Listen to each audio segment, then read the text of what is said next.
குறள் 393. கண்ணுடையர் என்பவர் கற்றோர் முகத்திரண்டு. புண்ணுடையர் கல்லாதவர். பொருள்: கற்றவர்களே உண்மையான கண்ணுடையவர்கள். ஏனெனில் கல்வி அவர்களுக்கு அறிவைத் தருகிறது, பகுத்தறிவைத் தருகிறது, உலகைப் புரிந்து கொள்ளும் பார்வையைத் தருகிறது.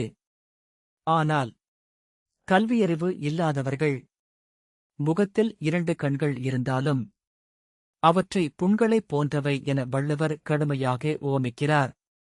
கண்களுக்கும் அறிவுக்கும் உள்ள தொடர்பு. கண்கள் நமக்கு வெளியுலகைக் காட்டுகின்றன. கல்வி நமக்கு உண்மையைப் பார்க்கவும், நன்மை தீமையை பிரித்தறியவும், வாழ்க்கையை புரிந்து கொள்ளவும் உதவுகிறது. அதனால் கண்கள் இருப்பது பார்வை, கல்வி இருப்பது தெளிவான பார்வை. வள்ளுவர் கூறும் ஆழமான உண்மை: ஒருவன் நிறைய பார்க்கலாம், ஆனால் அவன் பார்த்ததை புரிந்து கொள்ளாமல் இருக்கலாம். ஒருவன் நிறைய கேட்கலாம், ஆனால் கேட்டதை ஆராயாமல் இருக்கலாம்.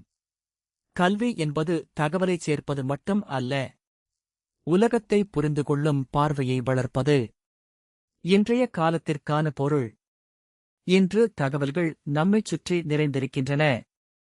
Social media, internet, AI, books, education. ஆனால் தகவல் அதிகமாக இருப்பது மட்டும் போதாது.